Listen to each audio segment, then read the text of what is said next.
My name is Shannon Taggart, and this is my book Seance. That I worked as a professional photographer for 25 years, and in my spare time early on, which I'll explain more about, I started what I thought would be a 2-week project on spiritualism that took almost, here I am 20 years later. It finally came to fruition in 2019. My book came out, was first published by an English publisher. That book sold out, and so then now I have a new publisher, and there's a reissue of this book, and I'm happy it's back in print. And I wanted to say the book is also touring in America as an exhibition. And if you know anybody near Albany, New York, the next iteration will be opening in Albany, New York on Halloween. And I'll be there with Dr. Ann Brody, who wrote the book Radical Spirits about women's rights in the spiritualist movement. And so I'm really excited about that because she's one of my academic heroes. This project on spiritualism ended up taking so long to finish because spiritualism is such a challenging, complicated topic. I plan to spend a couple weeks one summer making a short picture story about this interesting place called Lilydale, New York, that was near where I grew up. But after a few weeks there, I realized that spiritualism had this cultural history that was really important that I had never heard about, and it had been written out of every book I had ever studied from, and I realized that I had to continue on with the project. So I want to make the point that why this is, that this has been really written out of history. This is a picture of the Italian medium Eusebia Palladino, who was studied by many of the most famous scientists of her day, including several Nobel laureates. Stories like Eusebia's have often been censored. There's been a queasiness concerning spiritualism in academia and the media. But however uncomfortable, it is undeniable that spiritualism stands at the crossroads of modern Western culture. It influenced the history of science, medicine, technology, politics, and art. Wherever you find 19th century innovation, you also find spiritualism. And okay, so now before I get into spiritualism's really provocative visual record and share some of my own pictures about mediums, physical mediums in action, I want to just quickly talk about spiritualist history. And, spiritualism was born in a haunted house on the eve of April Fool's, March 31st, 1848. That night, the unlikely pioneers of the movement, two adolescent sisters, Kate and Margaret Fox, claimed contact with the spirit of a murdered man buried beneath their home. Their method of communicating using letter-coded rapping developed into a hugely popular movement that spread across the Western world. And, spiritualism started in upstate New York. That's where I'm from.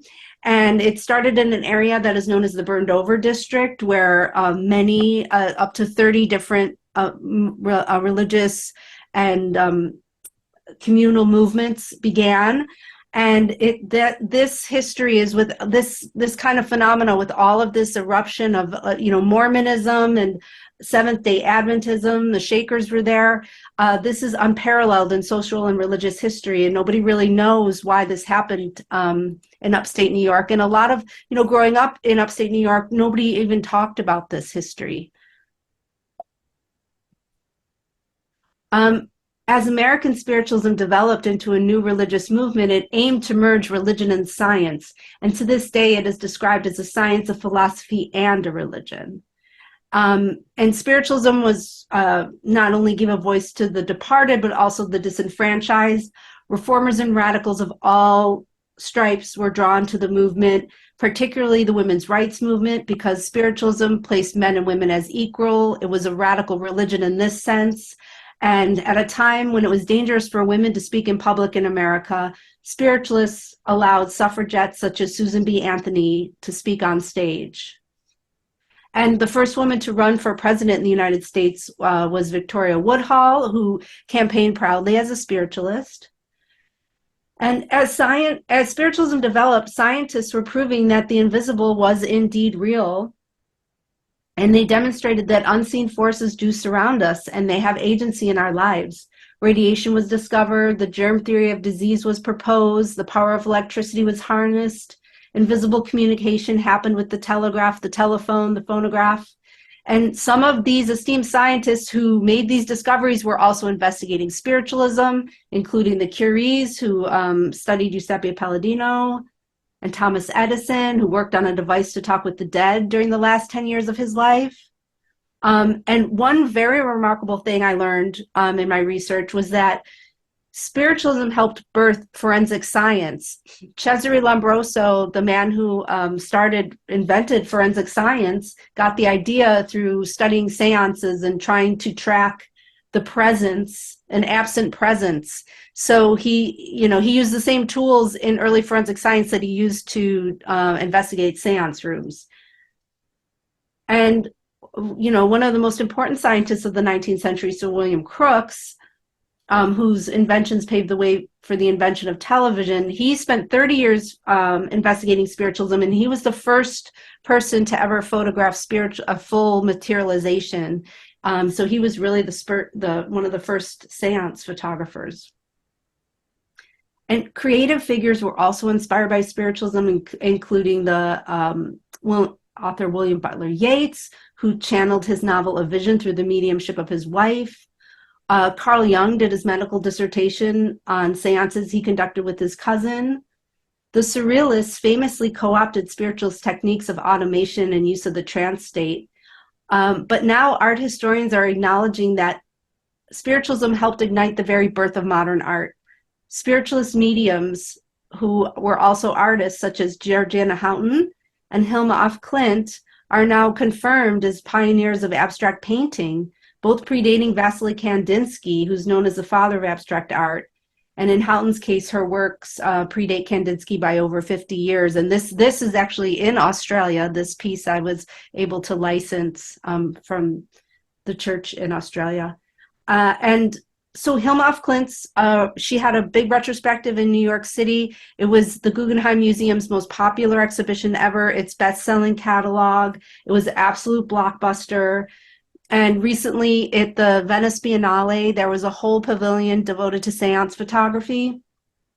So I want to make the point that, right now is a very interesting time to be thinking about spiritualism and spirit art and spirit photography.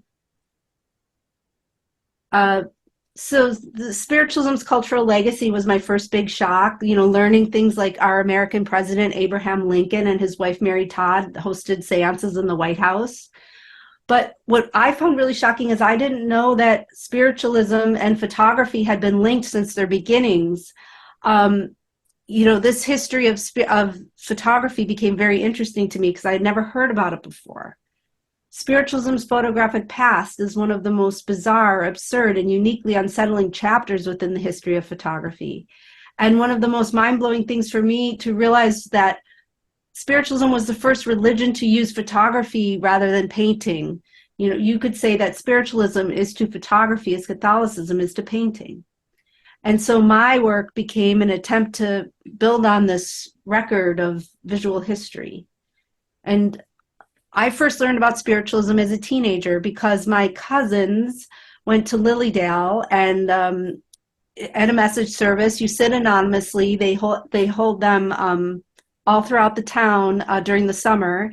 And my cousin went to one of these message services actually at the auditorium in the middle of Lilydale, and a woman there told her that our grandfather had choked to death, and that's really how he died. And it ended up being a true story. It ended up being a family secret that none of us knew until my cousin received this message from this medium. And so I just thought, how could a total stranger know that? So I started going to Lilydale to make some pictures. And this is one of the first pictures I ever made there. And I knew nothing. I really did not understand anything about spiritualism. And I had known very little of, I don't even think I ever met a medium before I had visited Lilydale. but I was so curious and I wanted to learn everything I could. And so I would just wander around the town and knock on people's doors and ask them to teach me about spiritualism. And they were really gracious, and they did. They were very welcoming. Here's a picture I made of this is a spirit art that hangs in the museum, in the hotel. I was just wandering around making pictures of everything in Lilydale. So swan on the lake. It's a healing spoon bending class. I took a spoon bending class, and eventually I got the nerve to sit in on ask people if I could sit on their readings and kind of witness and maybe take some pictures. And so I started doing that, but I was constantly struggling with, how do you be a documentary photographer about spiritualism? How do you show all this interaction, this communication that you can't see with your eyes?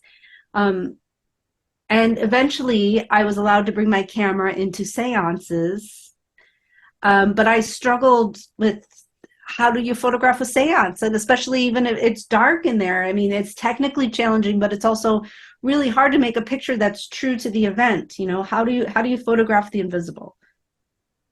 And soon I started to have a few happy accidents with my camera. This was one of the first ones where we were sitting. It was a transfiguration seance, so they were passing around a red light. There was about 30 of us in the healing temple at night, and everybody was seeing a second face next to this woman's face that looked like her, but really wasn't exactly like her. And they were saying, oh, maybe it's your doppelganger. No, maybe it's your grandmother. Oh, maybe it's that voodoo priestess, Marie Laveau. And I did not see a second face. Everybody was seeing the second face. I just saw a woman holding a flashlight. I tried to make a very straightforward picture. And this picture was on my film. And I found it so shocking. And it was exactly what people were telling me they could see. And I know that I had to do a long exposure because it was really low in there.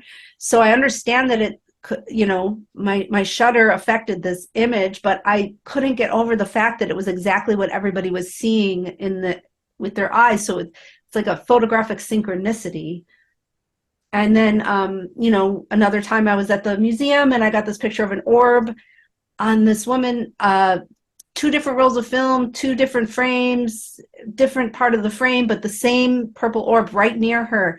And I printed the pictures and I said, I thought you'd find this pretty interesting. And she said, oh, I think that's my husband, Bob. And I had never thought of, I had never gotten an orb before. I had never thought of photography in this way. So I was, started to think about photography in a different way. And so in Lilydale, I learned about this spirit photography, and I had never heard the term spirit photography before. It was not in any of the photography books we studied from in college. I was really blown away by these pictures, and I was shocked by their strangeness and their tenderness and how they spoke about grief and love and loss. But it was really the pictures of spiritualist mediums in action, of the physical mediums, that became of most interest to me. And discovering ectoplasm, the bodily excretion that was said to morph into form, ectoplasm really blew my mind. These images are so highly strange and just oddly beautiful and really unsettling, uniquely unsettling photographs. And I wanted to decode what was going on in these pictures. I wanted to know the stories behind them. I wanted to know what ectoplasm even was. And I think many of us, I don't know, the first time I heard the term ectoplasm was via the movie Ghostbusters. And I found out that Dan Aykroyd is actually a 4th generation spiritualist, and he's taking that from his family history. Ghostbusters was inspired by the seance diaries of his great-grandfather Samuel. And so I learned that the word ectoplasm is taken from the Greek ektos plus plasma, meaning outside formed. It's a paradoxical substance that is both spiritual and material. It's a physical substance that is believed to merge the realms of life and death. And it was named by Charles Richet, a Nobel Prize winner in medicine. And in Richet's description, it's an extension of the medium's body that creates a form for itself and seems to come to life. In the Victorian era and into the early 20th century, serious attempts were made to study ectoplasm. It was compared to many other natural phenomena like plasma, spider webs, slime molds, chrysalis of caterpillars, or the pseudopods of protozoa. But, you know, a lot of people say, why does it only happen after the pictures travel? Where's historical ectoplasm? And, you know, there's a lot of theories. Some use the theories about saints using the visuals to create the bodily feat. Like, you need to have the visual example before you do it. And some people point to the history of shamanism. But then there's all those stage magicians who claim it's all fake, and Houdini was one of them. And this is one of his fake ectoplasm photos. And there's even been exposés, you know, about fake seances. And so eventually, a lot of spiritualist churches and centers banned dark seances. They didn't want the physical phenomena because they felt it caused too much trouble. And in America, a lot of what you would see if you went to a spiritualist church was just kind of like what you would see on the popular TV shows, like this one, the Long Island Mediums. This is popular in the US, where it's just her talking, having a conversation. There's nothing spooky. The lights are on, you know, the windows are open. But I could not help but wonder, are there mediums out there who are still trying to produce ectoplasm? If they are, I need to find them. And so this question led me to Arthur Findlay College. You know, I think many of you maybe know what this is, but it's a learning center for adult spiritualists. And they had a beloved principal named Gordon Higginson, who did do ectoplasm seances a couple times a year, even though it was not, you know, it was not popular any longer. And so I went to Arthur Findlay College to study a physical mediumship course. And we used a real medium's cabinet. This is Gordon Higginson's medium's cabinet.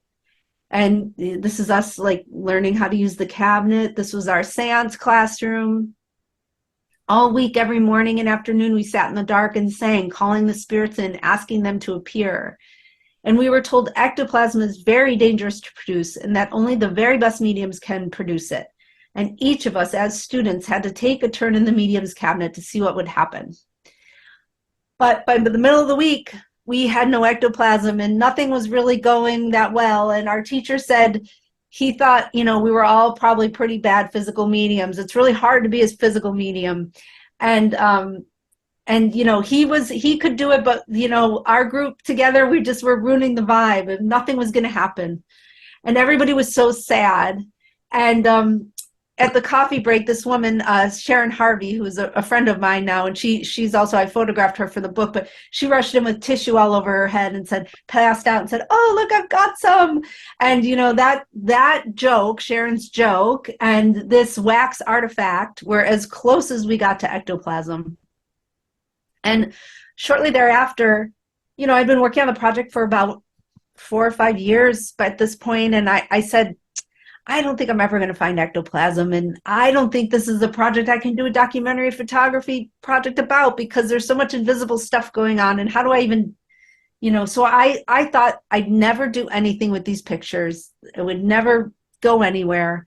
I was done. But I couldn't stop thinking about it. So I stopped for 4 years, but I was reading a lot. I started reading about parapsychology and the history of shamanism and the history of spiritualism. And these are a couple of books that I really liked during that period. And I started to study theories about mixed mediumship and how complicated it got, and how many people believe that you could be a good medium but still had faked it once, or just because you found one faked thing didn't make the whole thing fake. And so I started to rethink everything. And then I learned about ITC, which is, you know, instrumental transcommunication, when you use devices in combination with mediumship. And I really became inspired by the Skoll experiment. And, you know, Skoll has been called by many researchers to be the best physical evidence of spirit communication ever made. And I found the photography and the video that was created at Skoll like very fascinating and really inspiring. And I was so I started to research that, and I found that because of Skoll, a lot of people were interested in bringing together spiritualism and this instrumental transcommunication and doing such experiments. This is another Skoll thing. I love this for their transdimensional communication device from Thomas Edison.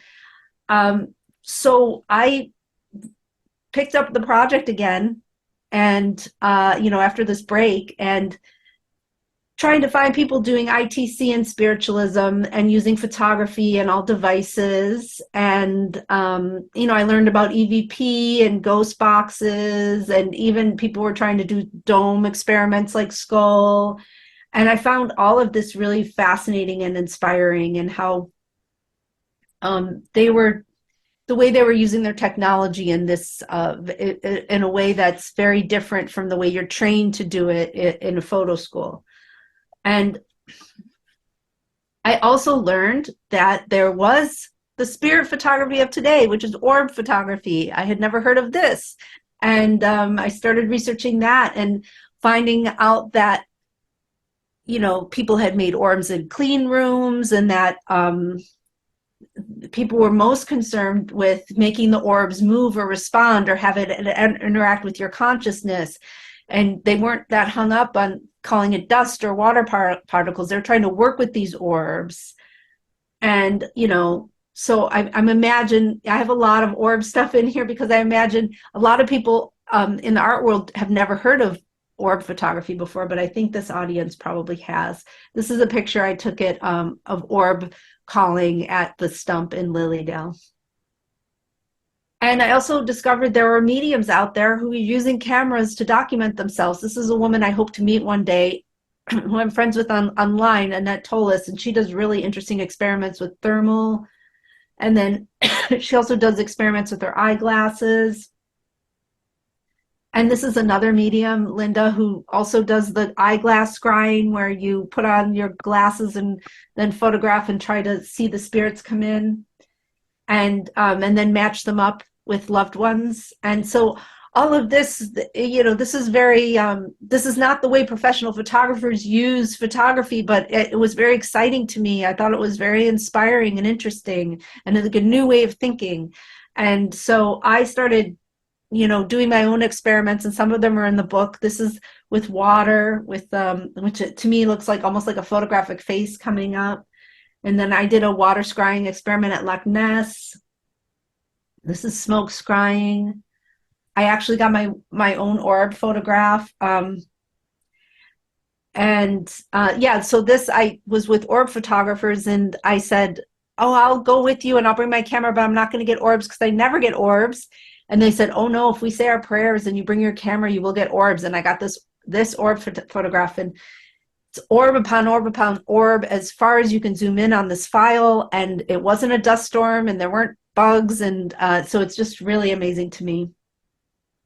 And I started working with some of the mediums that I found online who admired their artwork. This woman actually wrote to me. Her name is Sylvia Howarth, and I've done a lot of experiments with Sylvia, and she's an amazing artist, amazing spirit artist, amazing medium. And, this is an install she did with a camera obscura in her bedroom. And here she's using a Kinect Xbox motion camera, where she uses it to track her motion, and then she asks the spirit to move the technology without her moving her body. And Sylvia takes videos of herself, and she captures the videos at points of corruption using these digital riffs to illustrate her experience. And so she was showing me examples of her trance images, and these just blew my mind. I couldn't understand what was going on with them. But they're digital, like if you've ever been on Skype and you see your face deconstruct or something, this is this kind of thing happening, but it's when she's in trance and she's screen grabbing them. And I thought, so I started making pictures of her, inspired by her work, to try to show this happening, but using my own camera. And so this is one of Sylvia. This is another one of Sylvia. This is one I love, where I think it looks like a mask almost being built with light. And, and then, the topic, I'm going to go a little fast over this, but I got interested in people who also connected with celebrity spirit guides. And these are Sylvia's spirit trumpets. And then a medium who does automatic writing as Elvis. And this is Sylvia's husband, who has Louis Armstrong as his spirit guide. And so then, like, getting back to this idea of ectoplasm, I started traveling around trying to find mediums who were using ectoplasm. And I found that a lot of times people were using ectoplasm as the term, but it wasn't exactly like the vintage pictures. Ectoplasm could mean, temperature changes, feelings, smells, hypnotic perceptions. You could use ectoplasm for healing. Ectoplasm could also, you consider it an invisible energy. And so in some of these pictures, I tried to think about my accidental pictures and see if I could make interesting pictures that spoke to the invisible. And I didn't think I'd ever get real ectoplasm, but I did get things like this, where this image, this is Sharon Harvey, the woman I mentioned earlier, and she said, don't make any blurry pictures, make sure they're really sharp. And I said, okay. I put my film speed up. I tried to make the exposure as fast as possible. And then when I was there, her spirit guide directed me and said, I want you to do one long exposure and I will show you my mask. So I opened my shutter longer and I did this exposure, and it's exactly what the spirit guide told me was going to happen. So I started playing around with these kind of ideas and using my camera in a creative way. And it's not evidential, but I was getting results that felt very powerful. I mean, this one is of a medium. It's just one man, and I took a long exposure, and he said his spirit guide came in and did the healing for him. And I find it interesting that it's like one has the eyes closed and one has the eyes open. And so I guess I'll switch back now to the idea of like the ectoplasm like you see in the vintage pictures. I was convinced I would never get a picture of this, but then I met the medium Kai Mugi, who is the most controversial medium in the world right now, I would say that. And, Kai is from Germany, and we had been in touch for a long time, but I had finally met him in 2013, and he allowed me to bring my camera. And when Kai said he did ectoplasm, he meant exactly like the pictures I saw, like the vintage pictures. And it was truly a surreal experience. It felt like watching those vintage pictures jump to life right before my eyes. And according to Kai, ectoplasm can be seen as a device, a screen for projection, a place to put the my computer's going slow. A place to put the unarticulated. According to Kai, ectoplasm can act as a physical place for the unseen. And he also describes ectoplasm as a flesh that is literally born, a living, breathing substance. That's an animation I made of Kai because it's so dark in there, you can't do video. So I did a series of pictures and I sewed them together as an animation. And I asked Kai, why, what's the purpose of these seances? Why do you produce ectoplasm? And he said there are two reasons. The first is ectoplasm has healing powers. And this healing is a byproduct that comes about through the attempt to merge the material and spiritual realms. And the second reason is to get people out of their own heads.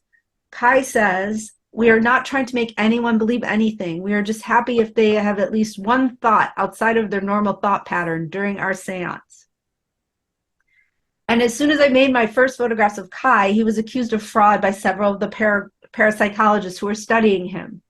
And there was this big scandal about whether or not he did or did not buy Halloween spiderweb material on eBay. And it was a big saga, and there's a lot in the journals about this from 2014. And after this happened, I thought, is Kai going to stop doing seances? What will happen? I thought maybe he would just stop completely, but no, he continued on unbothered by his critics, and he did something shocking. He brought back fully formed materializations to spiritualism. And, this is something that had not happened in spiritualism in many years. You may remember this picture from earlier. I mean, it was more common in this era than our era, that's for sure. And, Kai was even manifesting the same spirit guides. This is John King. And I found this on Kai's blog. And when I saw these pictures, I said, I've got to see this for myself. And so I called Kai and I said, can I come and photograph these seances? And he said, well, I only do them in Basel, Switzerland, or in Germany. So I'm doing one in Basel, and if you can come if you want, but there's no guarantee that you're going to get a picture. And I thought, okay, well, I'm going to take a chance, because this, to me, this is like the ultimate manifestation. And if that's really happening, I really wanted to be able to get it for the book. And I don't think I could have finished the book without this. Excuse me. So I did go to Basel. There was a manifestation, and this is the picture that I made. And Kai said, okay, well, send me the picture and I want to see it. And I had promised him I would not use anything he didn't want me to use. And when he saw this picture, he said it was awful. Excuse me. And he said that it wasn't a fully formed materialization, that the spirit had appeared wrong and he didn't look as good as he should, and that it was probably because Kai was so stressed that I had come from all the way from America to make the picture, that it put too much pressure on his trance state, and there was this malformed spirit came out, and nobody can see this because it's not perfect. And so I left Switzerland getting a picture, but knowing I couldn't use it, and I was so sad.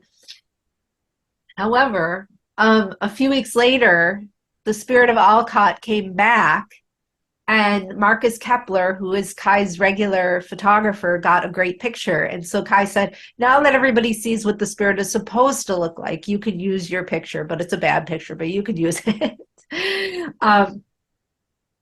And yeah, so I'm going to skip ahead. And so now I'm going to bring this part to a close with some of the weirdest things that ever happened to me with my camera in a seance. And they were with a medium named Gordon Garforth. And when I first met Gordon, he said, oh, you know, I use ectoplasm to shape, and it changes the shape of my hands and my face. And I thought, okay, well, you know, sometimes mediums tell you you're going to see stuff that you don't see. So I wasn't sure what I was going to see in Gordon's seance. And, you know, this is his setup. He doesn't use a cabinet. He uses like a setup very, you know, with just the black behind him.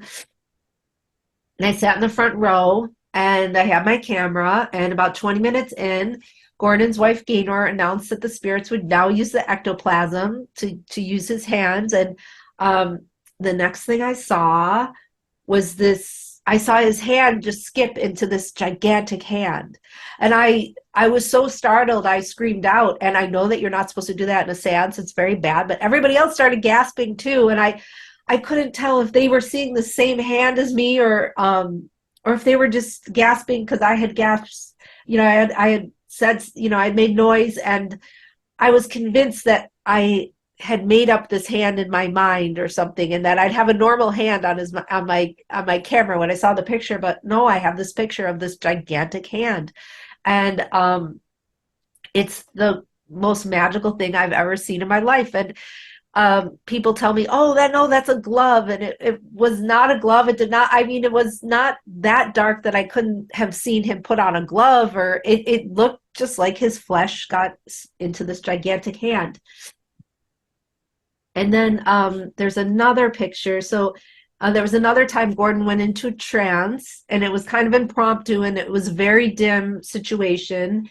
And he said, you know, the spirits would change the shape of his face. And I made some pictures where Gordon said, oh yeah, I like these show my mask being formed and forming. And for this picture, I said, I don't like that picture. I'm not even going to show it to him because it's a little spooky. Like, I didn't like the mustache. I thought it was a little too much. And he saw it and he said, no, that's the picture. That is the picture.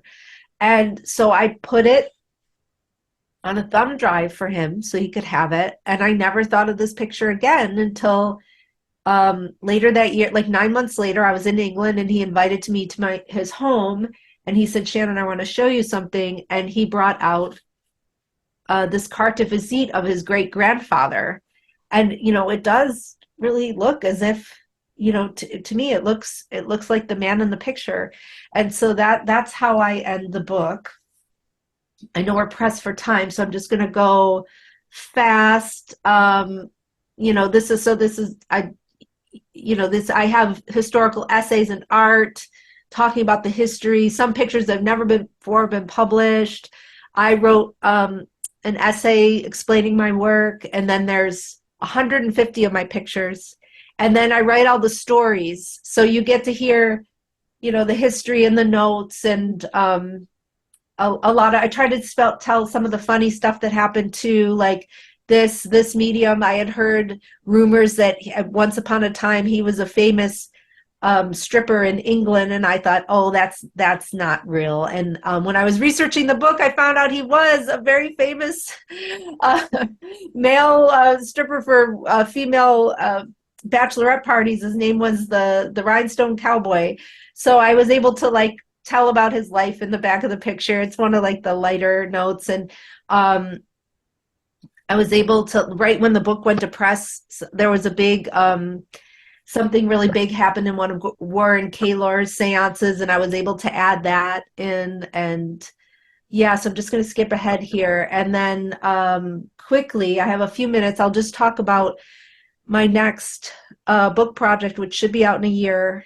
If anybody has ever seen this book, it's the first, the art world has become very interested in this history of spiritualist photography, and this book came out in 2005. And if you have that book, there's a spread about the SORRAT group, and that's the first where I first heard of this group. But I have recently saved their archive, and I'm going to do a book about it. And it's an absolutely massive archive. It's 50 years of their physical phenomena.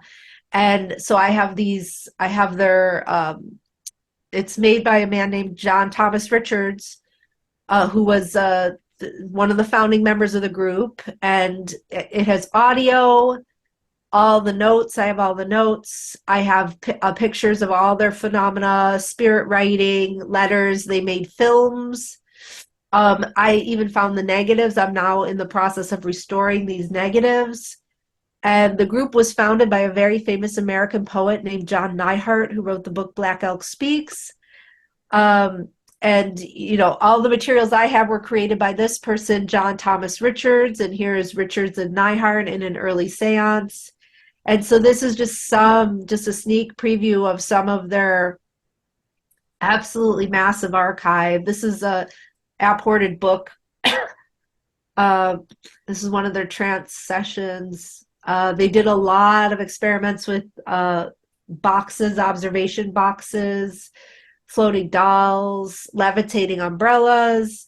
A lot of what I have is levitating tables of them. I have literally dozens and dozens and dozens of pictures of levitating tables. This is their first levitation they ever photographed. I'm not going to show them all now. That's one too that I love. It's all the way up in a tree outside. And so that's just a little sneak preview of that book that I'm working very hard. I wrote the first full history of the group. There are books about the group out, but nobody's ever focused on the human story and what happened fully. And so that will be included in my book. Okay.